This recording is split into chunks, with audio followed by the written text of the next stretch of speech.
So this is going to be day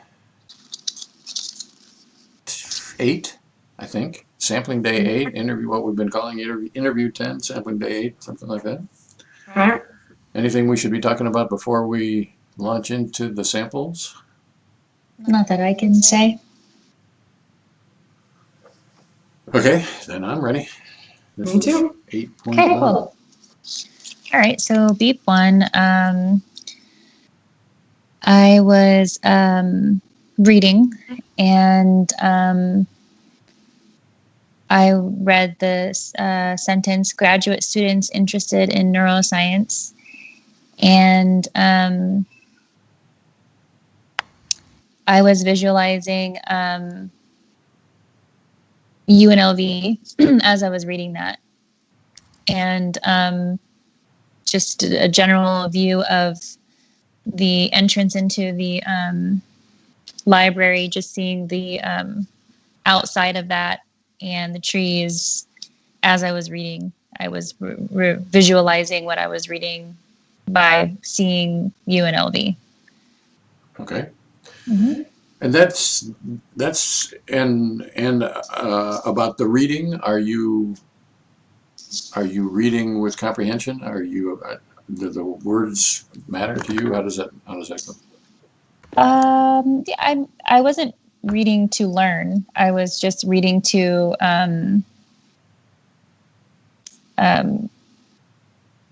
just to see possibilities about at UNLV for graduate programs, and in doing that, I was visualizing.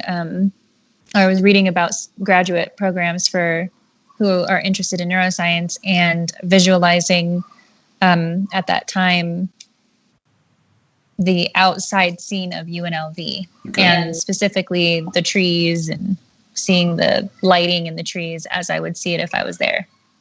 And in the reading, in the experience of reading, Yeah. do you just get the meaning, or are you speaking the words, or?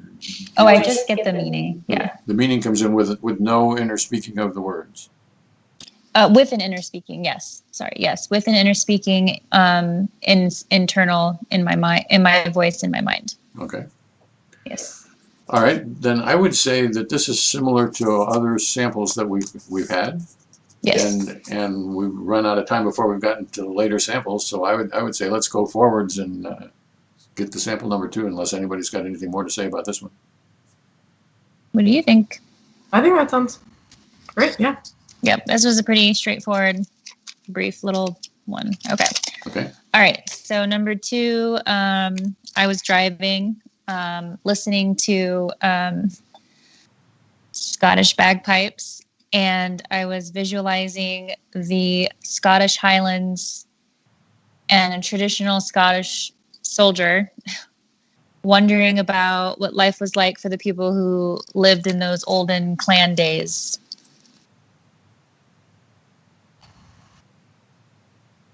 Okay.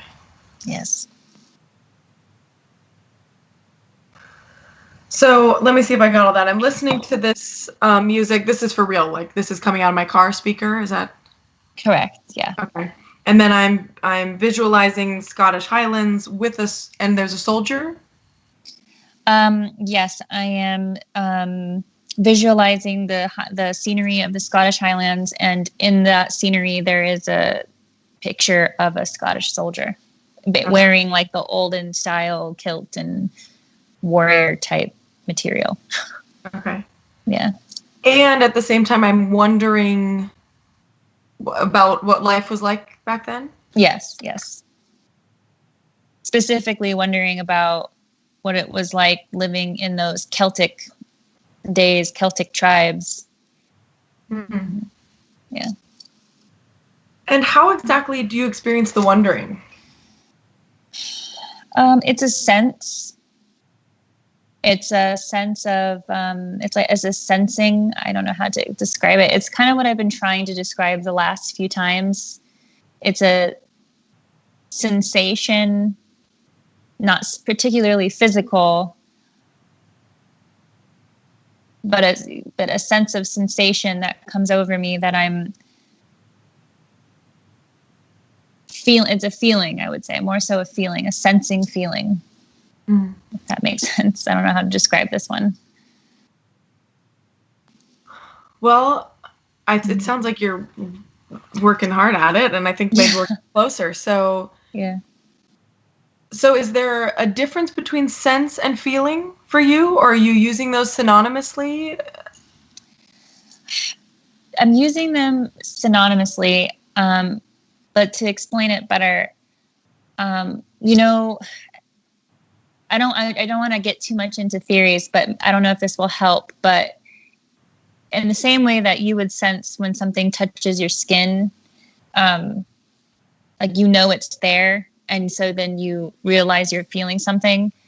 It's almost the same way, but obviously nothing's touching my skin. It's a sense, it's a feeling that's coming to me that I'm sensing in a way, and I'm just kind of opening up to that sense and diving deeper into whatever that sensing is, and then of course the visualizations are on top of that as well, and specific thoughts if there is any. So I'm worried that we've maybe got ourselves confused about the words, and I want to make sure that I understand it. So is this primarily a wondering thing? I'm wondering what it was like, or is this which would make it sort of in the cognitive realm, or is this primarily I'm imagining myself there, and so I sort of sense the Celtic surroundings around me? So for this particular beep, it was more of a wondering, and the wondering has a sense of it. So in visualizing what my idea of a Scottish soldier is I'm seeing his traditional clothing and traditional way of looking, whatever that is at the time that I'm visualizing it from. Okay. So it's a wondering, but the wondering feels like a sensing almost. I don't know how else to describe that word. Or so what goes with it. The hard part about censoring and sensing, and the hard part about these kinds of experiences in general, is that sensing sometimes has a physical kind of thing to it, and sensing sensing is sometimes meant as, well, I'm thinking about this, I'm wondering about this, but there's no words involved, and there's no. So somehow I'm getting this cognitive wondering without it being conveyed in any directly symbolic form or something like that. Correct. Yes, that's what it is. That's what you meant. That's what you mean by sensing. Yeah. So sensing means non-symboled thinking. More or less. Yes. Yes. Okay. Mm-hmm. Okay. Mm-hmm. And is there? Sorry, go ahead. Go ahead. Well, I was going to move on to the seeing. So if you have another question about the wondering.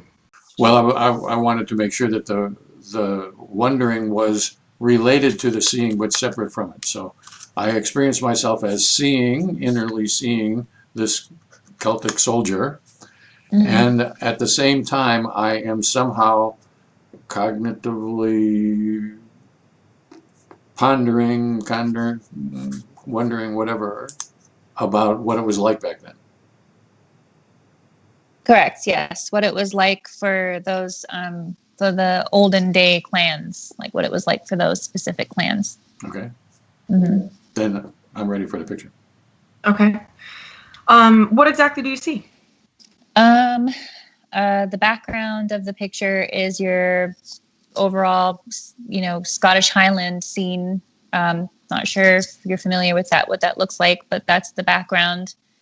And, I can see the grass, I can see the hills and the mountains, and, the tall grass, not like short little grass, but like the tall grass, and the sky kind of cloudy gray, and a Scottish soldier who is wearing a typical kilt tartan, and his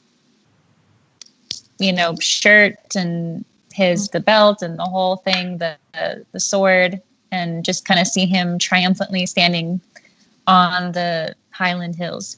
Okay. Mm-hmm. Is there a focus in this seeing? Him mostly, but he's not. I don't necessarily see facial features, but he seems to be the main focus. And by I don't really see facial features, Mm-hmm. like they're just kind of indeterminate. Like it's definitely a man, it's definitely a face. I just don't, I couldn't tell you exactly what his nose looked like. Okay.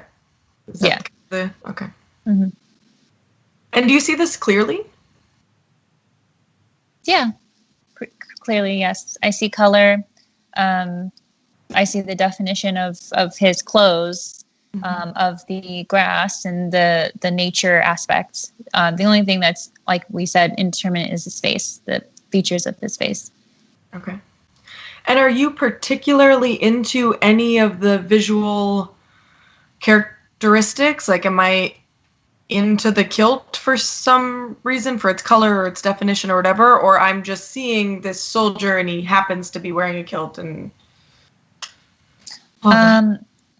Yeah, the kilt is important because it's part of like my wondering of the Celtic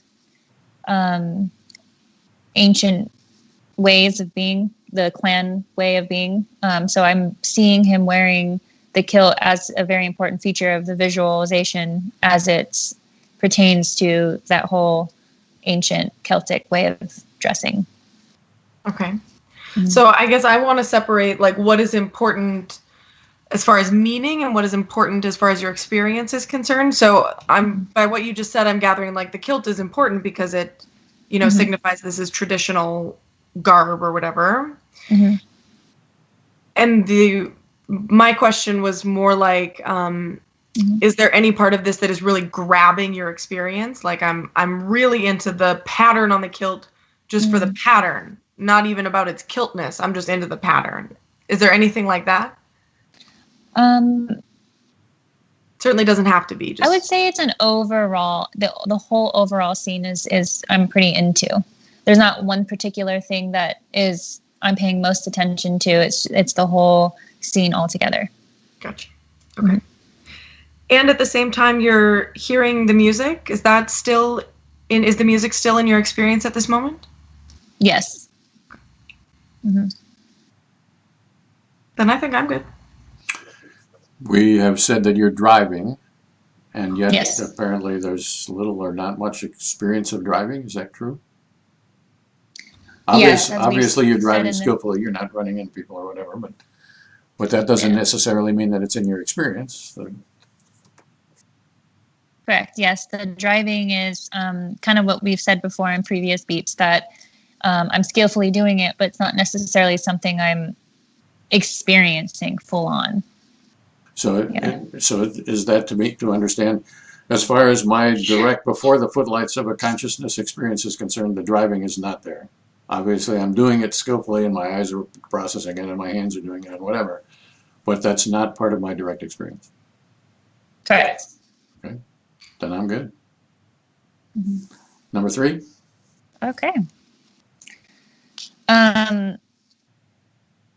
So in number 3, I'm also listening to the Scottish bagpipes and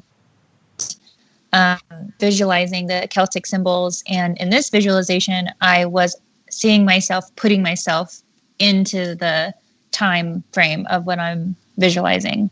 And at the same time as doing that, I was looking at a cover of a soundtrack.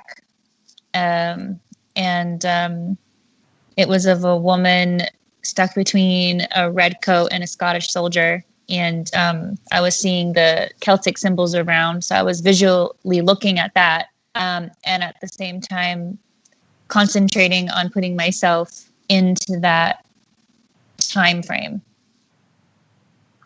So I'm not sure that I understood that. So it was kind of confusing. with your real eyes, I'm seeing the album cover. Yes. Okay. And the album cover has a red coat and a woman with Celtic symbols around them. Is that right? Yes. Yes. And then And then in your imaginary, that's a real seeing Yes. coming Yes. out of your real eyes. And in your Correct. imaginary seeing, you're seeing a scene that involves yourself. Mm-hmm. And what exactly do you see in that imaginary scene? Putting myself into the time frame that I'm visualizing in Scotland, and seeing myself as a person of that time. So do you see yourself, or is this through your own eyes? I see myself, yes, there. And I'm seeing myself. Yeah, I'm not necessarily in my own eyes looking out into the world, and me looking at myself in the scene. And do you see yourself from the front, or from the side, or from overhead, or? Kind of up to the side. Okay. And the kind of, in that kind of up from the side, does that mean I'm having a hard time describing exactly what the perspective is, but I see myself clearly? Yes. It's not super high up where I'm looking down at myself. It's kind of just more to the side, kind of this angle here, if you can see me, like. Okay. But not too far up to where I'm not seeing myself as much. Yes. And do you see, how much of yourself do you see? Do you see just your face, or your whole body, or? I see my face, and also I would see my body. But the way that I'm seeing it is almost, the way that I wrote it down was that I'm seeing it as kind of two things happening, not necessarily just one scene of myself and my face and my body, but I'm seeing my face in the moment, and then another part of the moment as my whole body wearing specifically the same style that the Scottish people would wear back then. And when you say another part of the moment, do you mean sequence in time, or that these are simultaneously collage-like presented in some way? Simultaneously collage-like. Yeah. So your imaginary seeing doesn't have to follow the rules of real seeing. So you can see two things in your imagination at a time. That's right. Okay. And so do I understand that what you're saying is that I both see my face in one manner of seeing, and in another manner of seeing I see my body? Yes. And are they from the same perspective? I see my face, and then I see my body from the same angle, but more of me? Different perspectives. They're different perspectives, yeah. And so the body part, do I see that straight on, or from? Straight on. I see the body part more straight on. Okay. And in that, and so in both of those, we've described the seeing of Lena's face or Lena's body. Mm-hmm. And do I see anything other than that, or is it just Lena that I understand is in Celtic time? I see the gray sky, the same gray sky that I was visualizing with the Scottish soldier, and the green hills and mountains. And does that seem part of both of the scenes, or just one of them? Both the gray sky and the green hills are part of both of the perspectives I was having. Okay. Mm-hmm. So this is in some way, I'm seeing the same kind of Celtic landscape, but before I was seeing a soldier in it, and now I'm seeing myself in it. Mm-hmm. And the soldier guy was wearing the kilts and the belts and swords and stuff. What are you wearing? What are you wearing? I'm wearing I don't know what you would call it, but it's a long dress from that time period of probably the 1700s, and the women then wore their Scottish tartans over their shoulder. So I'm seeing that over my shoulder with a belt that is typical for that sort of outfit. And so let's have one little meta conversation here. So sure. What's typical at that time is not what I'm interested in. What I'm interested in is your experience. And so I would, if what you're saying is I see myself with a dress and a tartan shawl over my shoulder, and I see myself wearing a belt, That's Yes, the that's that's fair. the part that I'm interested in. We can have a side conversation. Oh, well, that's what I think is the typical of the period. But Mhm. that's the kind of thing that I would like us to keep separate, is sort of the understanding, and unless Mhm. there's something about that period. So if I'm just imagining myself dressed in that period and I'm wearing a shawl or whatever this thing would be across my shoulder, if that's what I see, then that's what I want to know about. But if for some reason Mhm. I'm thinking about it specifically, well, I got to put a shawl over my shoulder because that's what people did. If I'm having that kind of a thought process, then I want to talk. Mhm. I want to be talking about that. Yes, I hear what you're saying. So what I was visualizing wearing was exactly what I was wearing in my visualization. Okay, The belt, the tartan shawl thing, and the dress. great. Hmm. Okay, and and so we've decided that there are actually sort of three seeings going on. There's two imaginary seeings and one real seeing. Hmm. Does it make sense to ask about whether one or more of those is more prominent than the other? Mm, if the most prominent would be me visualizing myself there. So those Mhm. two scenes together are more prominent than the real Mhm. seeing of the cover. Right, right, right. Yes, And by more exactly. prominent, do we mean 60-40 or 90-10?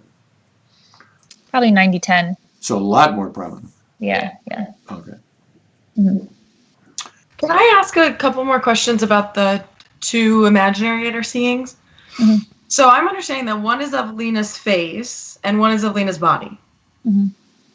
Are they like overlaid on each other such that it looks like a real person, but she's kind of turned funky, like in an impossible way? Or it's just somehow I see both of them, and because I guess, and maybe I missed something here, but I guess I'm picturing kind of like a headless body, like a bodiless head, Yeah. and but you don't seem, you're not telling us, well, I saw a headless body, which I think you would do if the Yeah. experience felt like that.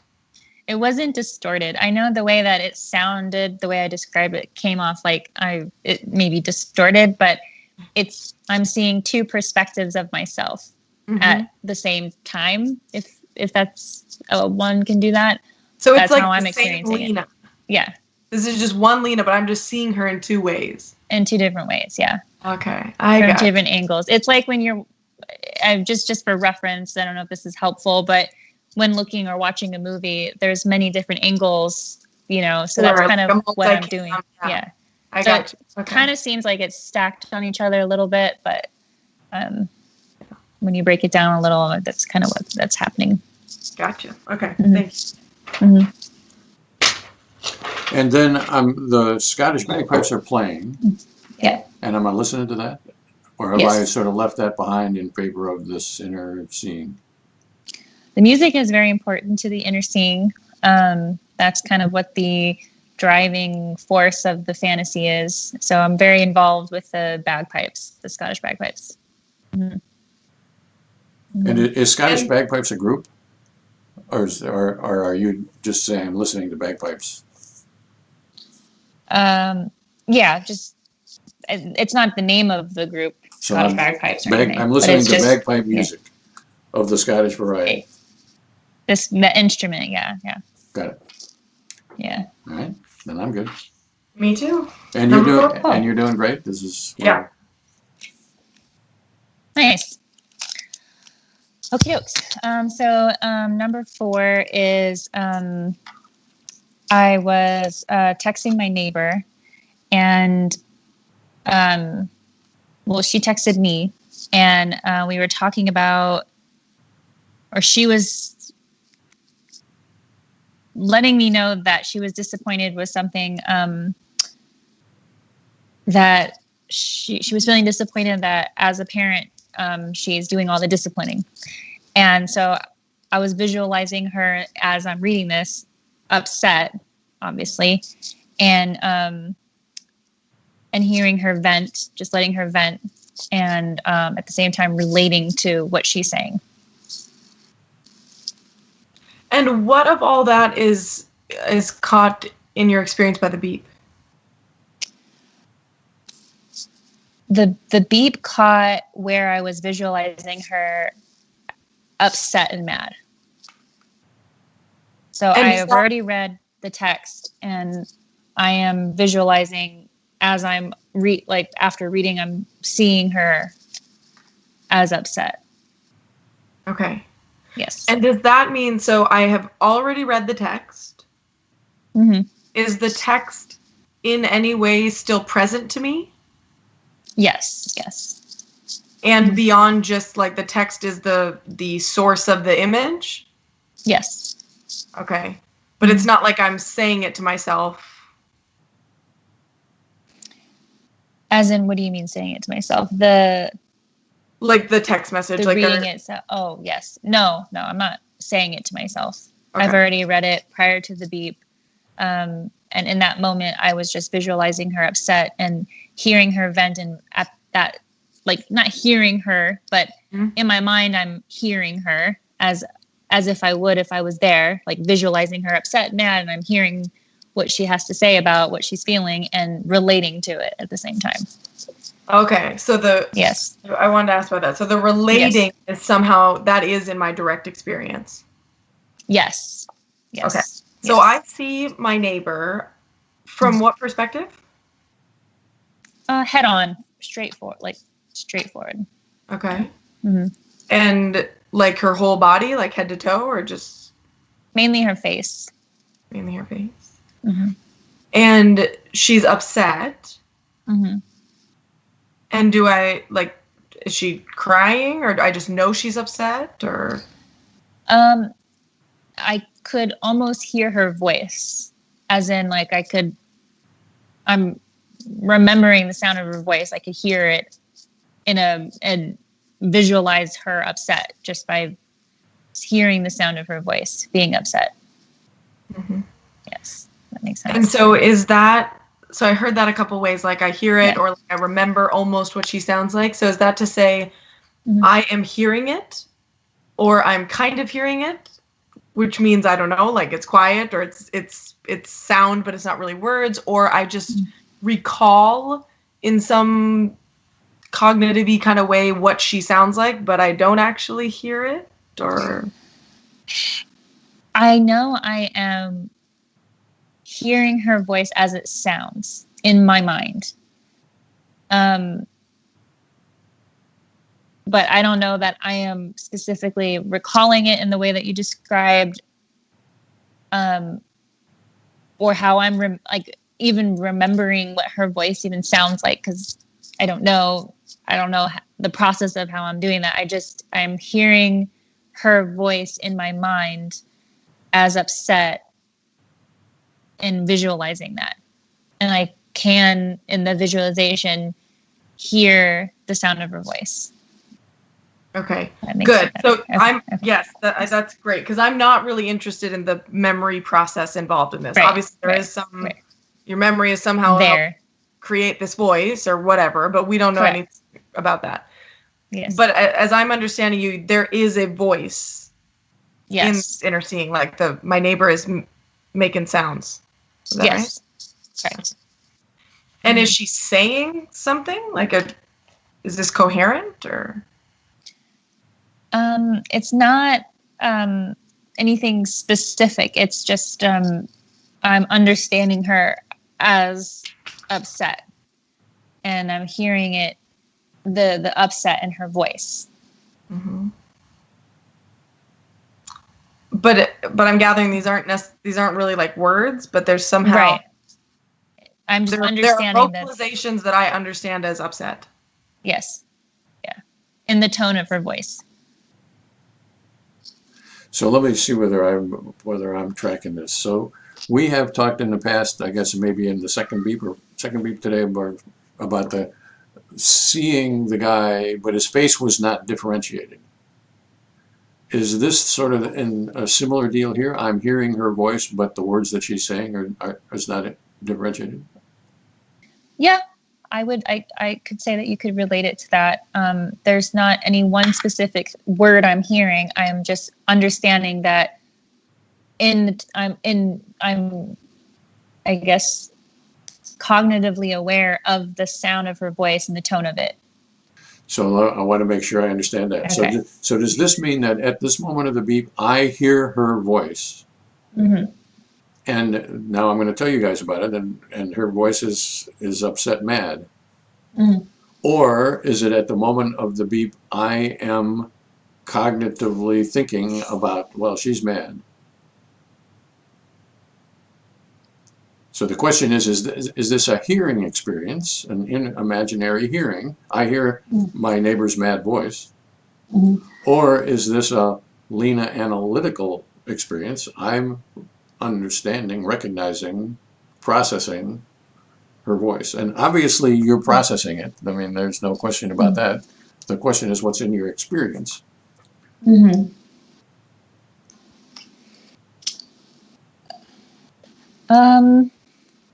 I don't know that if I can say it's one or the other. Well, so the basic question is this, Mm-hmm. at the moment of the beep, is this primarily a hearing experience? And by primarily, I mean, we've established that it's a seeing experience. I'm not questioning that. Mm-hmm. But does this seeing include the experience of hearing? Yes. Yes. The seeing includes the experience of hearing. Okay. Mm-hmm. Yes. Great.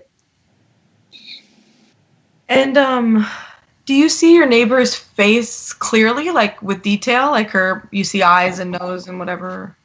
Yeah. Okay. Yes. And then, go ahead. Then there's the relating portion. Is that where you're going? Yeah. Good. Tell me about the relating. How's that present to you? A sense of understanding and wanting to allow her or let her vent as I understand exactly what she's feeling. And in that understanding, the understanding comes to me as like another sensing feeling. Mm-hmm. And I allow myself to give her space to vent. Mm-hmm. in that moment that I was texting her. Okay. Mm-hmm. Okay, so let's refine sensing feeling for this beep. So for the second one or something, we were talking about sensing. Mm-hmm. And what we decided though is really that was a wondering, which was kind of a cognitive thing. I was wondering about what life was like back then. Yes. Is this like that, or how is this different than that? Certainly I understand the content is different, right? But for this one, yeah, I think I want to say it's the same sensing, but more so relating to when I was relating to the characters in the book that I was reading last week. Where I was sensing, feeling, like having that empathetic kind of sensing, understanding of what the character, the man, was feeling, and the girl in that one beep. I'm in the same way doing that with her, but also in a way where I'm relating to it. I'm relating to her frustration. Okay. I'm sensing and feeling her from an empathetic point of view, and then relating to it. Okay. Mm-hmm. And like, does it make sense to say this is an emotional experience, or no, this is more like a cognitive thinky experience? I want to say that they're both present, happening. Both the cognitive and emotional aspects are occurring together. Mm-hmm. And are they separable? Like the cognitive part is I understand and the emotional part is I empathize, or they're not really separable? It's just one kind of thing that involves, I guess, both cognitive stuff and emotional stuff. I see them as one thing, the cognitive and emotional. I see it as happening together. Okay. I'm both understanding and feeling it at the same time. Yes. which might be sort of the definition of empathy, actually. But, Yeah. Then Yes. I think I'm good. me too.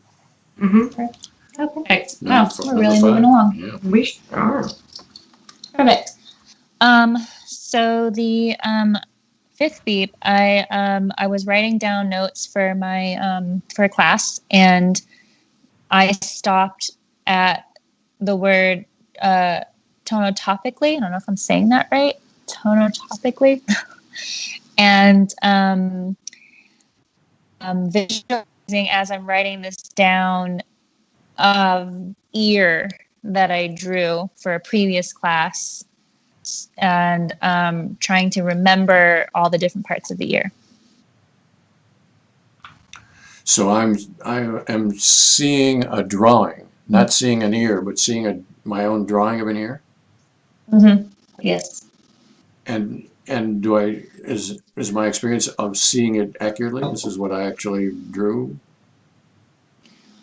I'm not recalling it accurate, like the exact way I drew it. What I'm mostly recalling is the colors I used to draw it. Uh-huh. Yes. And so is that to say at the moment of the beep, I am interested in the colors that I'm imagining, and those colors happen to be on an ear that I have previously drawn?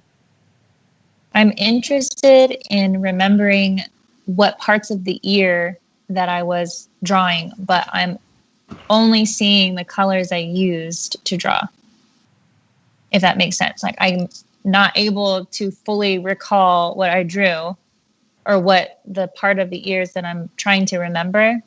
It was more so the remembering of the colors I used to draw it, not so much of the actual parts of the ears that I needed to learn at the time. So That makes sense. let's be concrete. What are the colors involved?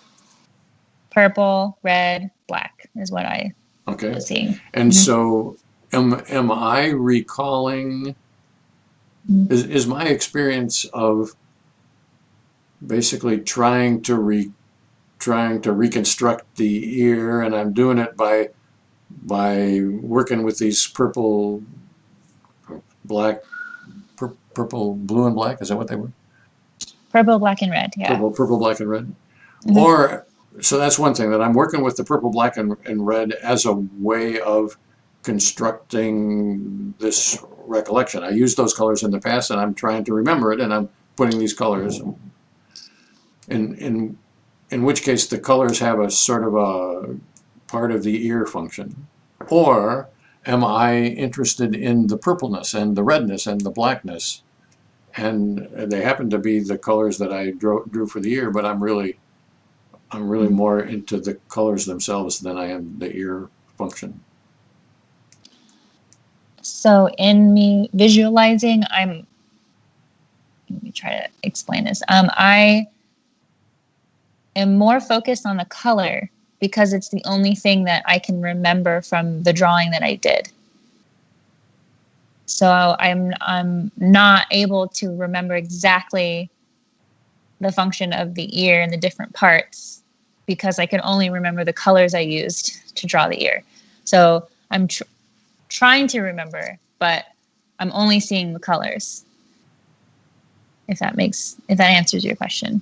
It does answer my question, and it's an interesting thing because it's sort of halfway in between the question, halfway in between the actions that I had posed, and that's the way the world is. So, so let me make sure that I understand it. Okay. I'm interested in the colors, not particularly because I am drawn to the purpleness and the redness and the blackness, but I'm interested in the colors because that's the best I can do to reconstruct this ear drawing. And the colors are as far as I've gotten. Yes. Okay. Correct. Yeah. Okay. And I am taking notes and I am writing tonotopically. Mm-hmm. And that's in the real world. If I were there watching, I would see you write tonotopically. Is that right? Mm-hmm.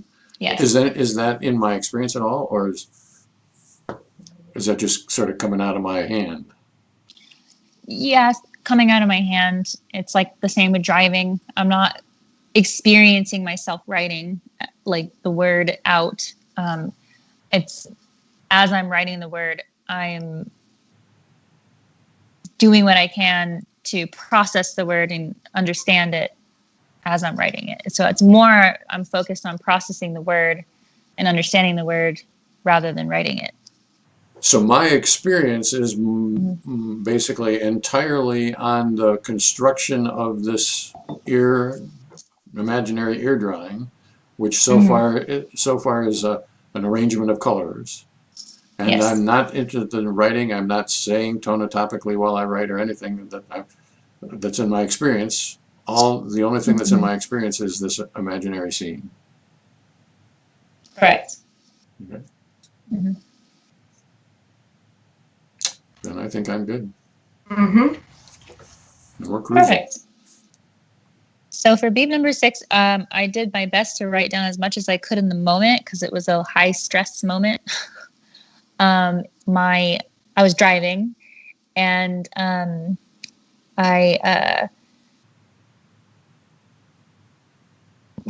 daughter was crying, and she was hot and was trying to get out of her car seat. So at the time of the beep, she was full-fledged, and my approach, what I was saying to her was, can you wait until I can pull over and I'll help you? And of course that didn't work. So I was feeling at the time of the beep frustrated, and but also at the same time as frustrated, feeling also, I don't want to say the word defeated. I don't know if that's properly going to describe it, but like, oh, there's nothing I could do. So I accepted it. I accepted that I'm going to hear the crying until we get home. So it was like an acceptance to the crying rather than feeling like I got to do something immediately. So I don't know if that seems a little complicated. We'll have to just break it down. Mm-hmm. Yes. Okay. So, so I think I get the situation, and I'm so sorry that we added a beep on top of all of that. But so let me gather this. So I understand that you're feeling frustrated and this kind of also defeated, accepting, I guess, whatever, she's going to cry. Yeah. Is that the entirety of your experience? Are your feelings about it, or is her crying and you're saying, hey, wait, can I pull over? Is all of that also in your experience at this moment? Yeah. The whole thing is from when she was crying to my offering to help to knowing that that's not going to actually do anything, and then realizing I have to accept the crying so that I can just get us home and then deal with it. So it was a process that was happening in my mind of trying to help, realizing I can't help, and then just accepting that I can't help, and then just get home. Okay. And where in that sequence does the beep interrupt you? In the process of me accepting that I can't help her. Okay. It was accepting that. And she's still crying, so there's that whole thing in the background. Yeah. Okay. So before we get on, I'm not sure that I had heard it as a sequence. So I'm not sure that I didn't hear it as a sequence either. So were you describing a sequence of first she was crying and then I was saying and then I was accepting, or does all of that stuff seem like it's happening at the same time? To me, it feels like it's all happening at the same time. I put it as a sequence because I feel like it better shows the experience for me. But for what's happening is, for me, how I'm experiencing it is all of those feelings and her crying all happening at the same time. So she's as far as your experience is concerned, and that's what we're interested in is your experience. As far as your experience is concerned, Yeah. she's crying. Yeah. I'm saying, can you wait until we get home? Yes. I'm feeling defeated / frustrated / accepting whatever, and Yes. all that stuff seems to be at the same time. And in Yes. order to explain it to us, we sort of sequentialized it or whatever. Yes. But it experientially hmm seems like it's the same time. Yeah. All of it's happening at the same time on top of each other. Very layered process or experience. Okay. And at the moment of this beep, does it make sense to break it up at all and say, well, the most prominent thing was her crying, or the most prominent thing was my feeling frustrated? Or the most prominent thing would be her crying and my frustration. okay. Yeah. My frustration to the crying was the primary, was standing out to me the most. Okay. So she's crying and I'm feeling frustrated about that. Mm-hmm. Okay. And how do you feel frustrated? Like, how is that, like a bodily thing or a mental thing, or? Both. Yeah. The bodily feels there's a tension, and like a stress tension throughout, not anywhere specific, just throughout. And emotionally, it's a mental thing. It's a how do I say it? The frustration mentally comes to me as like a maybe my senses or something are like, the screaming is like emotionally making me like, I can't find the word, but when something very loud is happening and it's just too loud, then my senses were getting like Overwhelmed. Yeah. That would be the word. Overstimulated or something. Yeah. So emotionally, there was this overwhelmed, overstimulated sensing going on. And so can I ask a question before we get too far down the road? So we've been talking about frustration, and is that frustration the same thing as we've been talking about the defeated or accepting, or is it all just one thing that sometimes we could call frustrated, sometimes we can call defeated, sometimes we can call accepting, or does it seem like there's sort of separable things going on?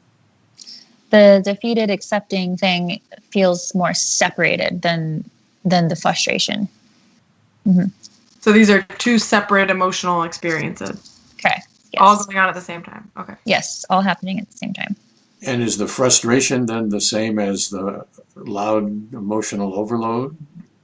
Yes. So there's not three things going on. There's two things. One is frustration, battered by my senses, so loud sound, whatever.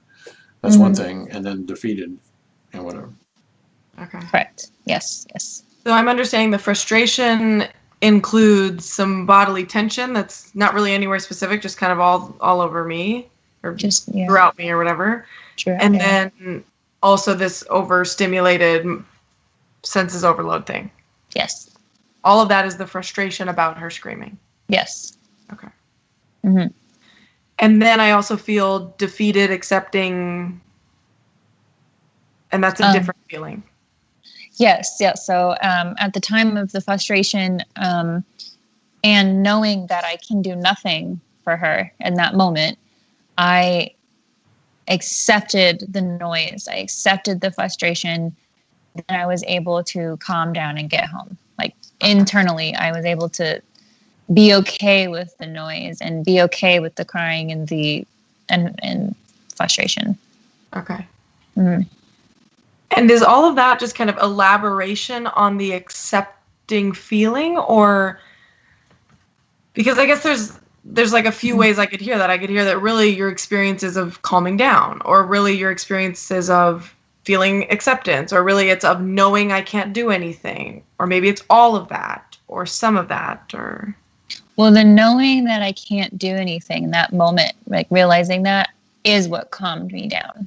And I knew that I had to accept the noise if I wanted to get home in one piece. Sure. for myself, So I would say that the calmness was an effect of the acceptance, so to speak. Yeah. And about the knowing, so I have realized that there's nothing I can do about this.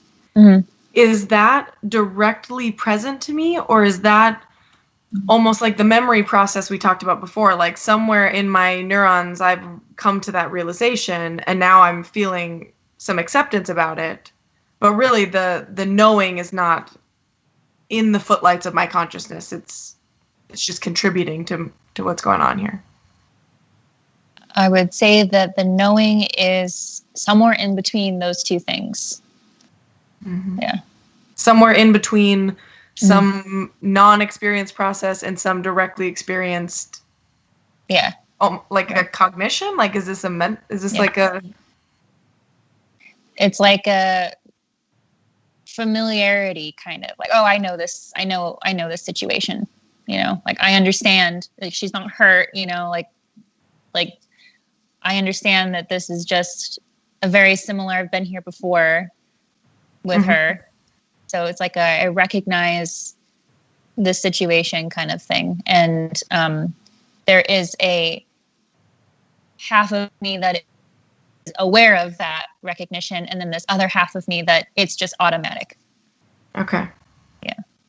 So some kind of recognition that is somewhere between directly before the footlights of consciousness and not just some whatever background process. Yeah, some automatic thing that occurs because of whatever. Okay. Yeah.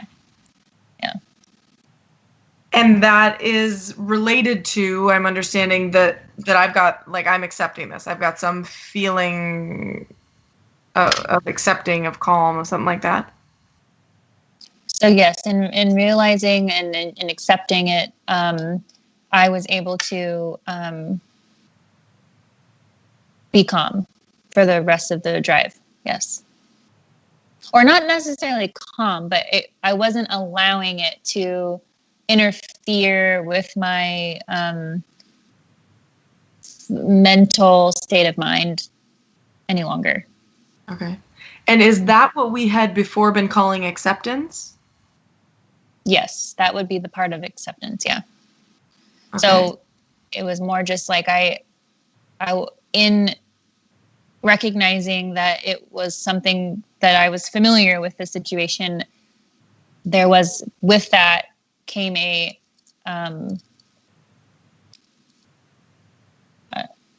not necessarily a calmness per se, but just that I was no longer permitting it to bother me.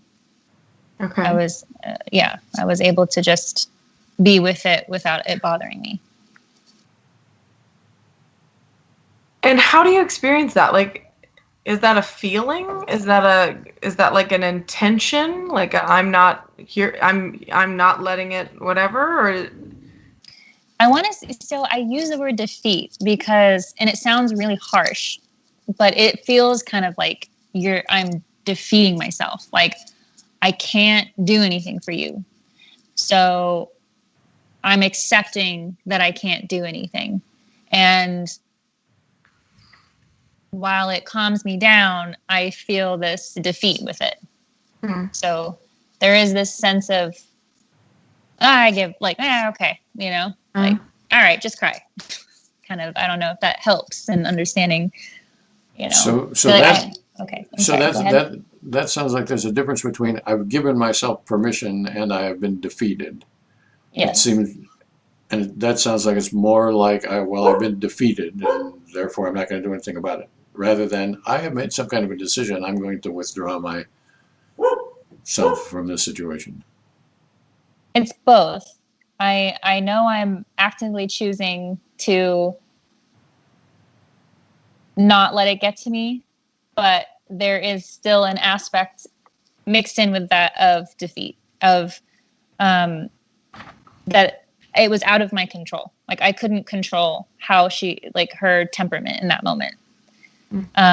So there is this sense of defeat in that I couldn't not I couldn't control the moment for her. Okay. Yeah. Mm-hmm. And then I have one more question about the frustration. So is the frustration, and I'm not sure that this makes sense, but is the frustration aimed at her, sort of a shut the heck up kind of a thing, or is it aimed at me? I feel this battering. I feel the noise impinging on me.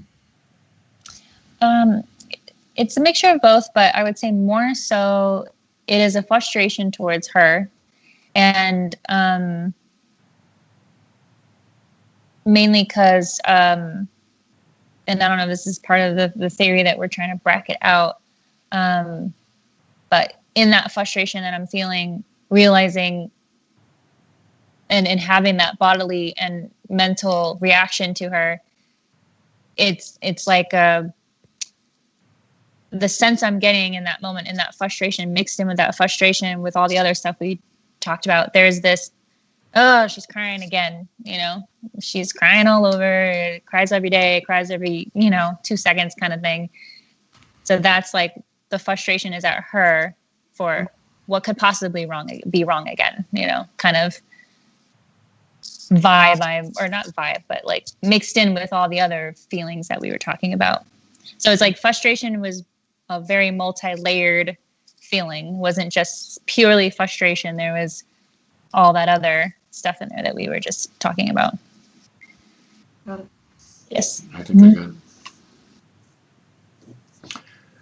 So I'm good. I think We got through 6 beeps. That's feel accomplished. We did. Right. Well, I think we're getting better at talking about it. And Yes. I'm in favor of doing it again. Sure. Same. Okay. All right. Cool. Shall Well, we then me figure and out- Alec will Yeah. pick a day. Okay. We'll do that. Cool. All That's right. great. Well, thanks to everyone for your time. Well, thank Yeah. you. Appreciate it. See ya. See you, Bye-bye. Lena. See you later.